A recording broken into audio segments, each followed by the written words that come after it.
Hello friends. और भी एक बात थी जो मुझे कई लोग पूछते हैं कि मैडम आईपीसी और सीआरपीसी में क्या फ़र्क है। हम बोलते हैं ना ये आईपीसी की धारा और सीआरपीसी की धारा। तो सबसे पहले हम इन दोनों के जो पूरे नाम है वो समझते हैं। आईपीसी का जो पूरा नाम है वो है इंडियन पीनल कोड 1860, यानी हिंदी में अगर इसको कहे तो भारतीय दंड संहिता 1860 का ये कानून है, ये कानून है। सीआरपीसी का अगर हम पूरा नाम देखें तो कोड ऑफ क्रिमिनल प्रोसीजर 1973, जिसे हिंदी में हम दंड प्रक्रिया संहिता। आप नाम से ही समझ गए होंगे कि भारतीय दंड संहिता और दूसरा है दंड प्रक्रिया संहिता, यानी कि एक कानून जो है, जैसे कि हम आईपीसी की अगर बात करते हैं तो आईपीसी दो बात के लिए हम आईपीसी का इस्तेमाल करते हैं, यानी आईपीसी हमें मदद करती है। आईपीसी के कानून में ये कहा गया है, आईपीसी के अंदर हम ये देख सकते हैं कि कौन सा काम जो है वो अपराध है, यानी कि क्राइम है, और दूसरा अगर वो क्राइम साबित होता है कि हमने जो कार्य किया है वो अपराध है, वो क्राइम है, तो फिर उसकी सजा, उसकी पनिशमेंट क्या होनी चाहिए, ये जो बात है वो जो है वो आईपीसी करता है। अब जैसे कि हमें पता चला कि अपराध हुआ है, तो अपराध होने पर कौन सी प्रक्रिया को अपनाना चाहिए, यानी कि कौन सी प्रोसेस करनी चाहिए ताकि उस अपराध की उस व्यक्ति को सजा मिले, तब पिक्चर में आता है क्रिमिनल प्रोसीजर कोड। तो ये दोनों में ये फर्क है। मैं अगर एग्जाम्पल के तौर पर आपको बताऊं कि मान लीजिए कि किसी ने चोरी की है, तो यहाँ कानून काम आता है आईपीसी की धारा 379, सेक्शन 379 जो है वो आईपीसी की, वो ये कहती है कि चोरी जो है वो एक अपराध है। चोरी करना, किधर से हमने कोई चीज, जैसे कि ये चीज यहाँ पड़ी है और ये मैंने उठा के अपने बैग में डाल दी, अपने पॉकेट में डाल दी। अभी ये चीज मेरी है और मैंने डाली तो चोरी नहीं है, पर मेरी नहीं है, किसी और की है और मैंने मेरे बैग में डाली, उसको बिना पूछे चुपके से डाली और फिर मैंने यहाँ से लेकर वहां चली गई, तो इसको चोरी कहते हैं। मैं आपको बहुत सिंपल शब्दों में समझाने की कोशिश करती हूँ। कानून जो थोड़ा जटिल होता है, कॉम्प्लेक्स होता है। जब हम किसी पे चोरी का आरोप लगाते हैं तो आईपीसी के तहत कई सारी ऐसी चीजों को एस्टैब्लिश करना पड़ता है, प्रूफ करना पड़ता है एविडेंस के थ्रू कि भाई ये चोरी है। क्योंकि देखिए, आप अगर मर्डर का जो केस आता है उसके अंदर सबसे पहले क्या देखा जाता है, इंटेंशन, कि भाई हुई है। कई बार चीजें हुई होती है पर उसके पीछे इंटेंशन क्या है। अगर कोई मुझ पे हमला कर रहा है और मैं सेल्फ डिफेंस में उसको डिफेंस करती हूँ, उस पर और हमला करती हूँ अपने आप को बचाने के लिए, तो फिर वो अपराध माना जाए कि न माना जाए, उसकी पूरी प्रोसेस के ऊपर जो है, उसकी पूरी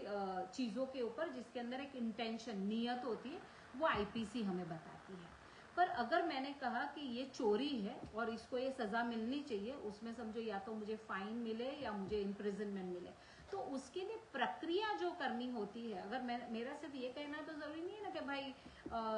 आपने चोरी की है,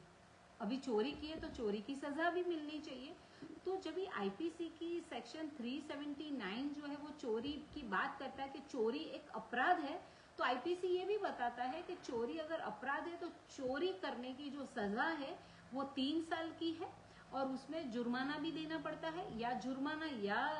जेल जाना पड़ता है, या फिर दोनों देना पड़ता है। ये हमें आईपीसी बता देता है, यानी आईपीसी कौन से काम को अपराध माना जाए और अगर वो अपराध है तो उसकी सजा कितनी होनी चाहिए, उसकी बात जो है वो इंडियन पीनल कोड 1860 का एक्ट करता है। अब जब ये अपराध साबित, यानी ये अपराध हुआ है, तो उसके लिए हमें क्या करना चाहिए, तो उसके लिए क्रिमिनल प्रोसीजर कोड, यानी कि क्राइम को एस्टैब्लिश करने के लिए जो प्रोसेस करनी पड़ती है कि भाई गलत हुआ है, चोरी हुई है, मर्डर हुआ है, तो उसके लिए जो है वो सीआरपीसी जो है वो पिक्चर में आता है। अगर हम चोरी की ही बात करें तो जैसे कि इसकी सेक्शन 154 है, सीआरपीसी की सेक्शन धारा जो है 154 है, वो ये बताते हैं कि अगर चोरी हुई है तो जो भी पीड़ित व्यक्ति है वो क्या करेगा, सबसे पहला वो थाने में जाएगा, यानी कि पुलिस स्टेशन में जाएगा और एफआईआर दर्ज करवाएगा, और वो पुलिस को एफआईआर लिखने के लिए वो उनको पुलिस उनकी एफआईआर लिखना बहुत जरूरी है।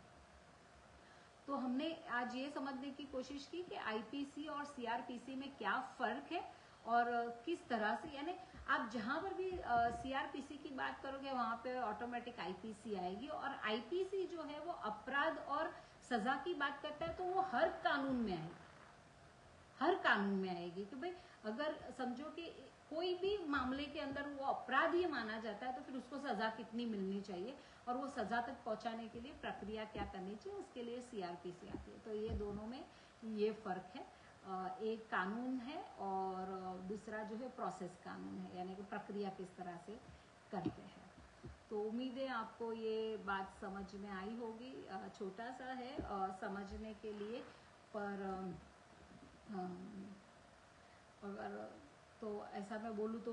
होगा कि आईपीसी बताता है कि गलत क्या है और उसकी सज़ा क्या होनी चाहिए, और सीआरपीसी बताता है कि गलत होने पर प्रक्रिया कौन सी अपनानी चाहिए। होप आपको ये समझ आया हो। Thank you so much for watching my videos. कई सारे लोग ऑनलाइन आए थे फिर चले भी गए, जैसे अभी लाइव मुझे नहीं पता है मुझे कौन से वक्त पे लाइव आना चाहिए, पर मैं थोड़े ही दिनों में अपना शेड्यूल देखकर एक पर्टिकुलर टाइम लिख लूँगी, बता दूंगी आप सबको, क्योंकि मैं जब भी लाइव आती हूँ, लाइव वीडियो देखने के बाद वो लोग मुझे मैसेंजर में, फेसबुक के मैसेंजर में मैसेज करते हैं, मैडम आप ऑनलाइन आने वाले थे तो बताना चाहिए था, पर मैं वर्क कर रही हूँ उस पर, क्योंकि संडे मेरा ऑलरेडी बुक है, सेकेंड एंड फोर्थ सैटरडे भी मेरा, अभी 8 तारीख को मेरी पहली लीगल एड क्लिनिक पर जाना है पहली बार, तो वो भी बुक हो गया है। तो अभी बचे वर्किंग सैटरडेज है, या मैं सोच रही हूँ कि रात को कभी इस तरह से आपके सामने आ जाऊँ, पर बात ये होती है कि जब मैं कोर्ट से आती हूँ तो मैं वो उस माइंड फ्रेम में होती हूँ कि मैं आपसे बात कर सकूँ, तो मुझे ये वक्त ज़्यादा अच्छा लगता है, पर इस वक्त मुझे लगता है कि बहुत कम लोग हैं जो ऑनलाइन आ सकते हैं, शायद जॉब की वजह से या उनकी खुद की किधर मशरूफ़ी की वजह से, पर मैं जल्द से जल्द आपको टाइम बताऊंगी और हम पूरे कानून की बात करेंगे। और जब मैं लाइव आऊँगी तो कई सारी महिलाएं हैं जो मुझसे जुड़ना चाहती है अगर उनकी लाइफ में, क्योंकि मैक्सिमम मेरे पास, हालांकि मैं हस्बैंड और वाइफ दोनों की ओर से केस लड़ती हूँ, ऐसा ज़रूरी नहीं है, कि मेरा मानना है कि सच की ओर से लड़ना चाहिए। मुझे जहाँ पे लगता है कि चीज़ें सही है और जब सही नहीं भी होती है तो मैं मेरे क्लाइंट को बोलती हूँ कि आप यहाँ पे सेटलमेंट करके अपनी बातों को यहीं ख़त्म करें, क्योंकि अगर हम गलत है तो फिर कानून हमें छोड़ने नहीं वाला है, और ना ही वकीलों के पास ऐसी कोई क्या बोलते हैं वो जादुई छड़ी कि ऐसा घुमा के हम आपको आज़ाद कर देंगे या फिर आपको चीज़ों से छोड़ देंगे। तो कानून है जहाँ पे हर चीज़ की हमको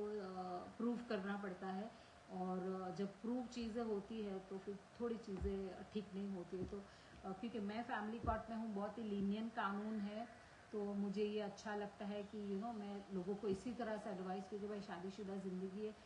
इतने साल साथ में रहे, ग्रेसफुली ले, अगर नहीं भी हो रहा है तो बहुत आराम से ग्रेसफुली इससे डिटैच हो जाओ, ताकि आप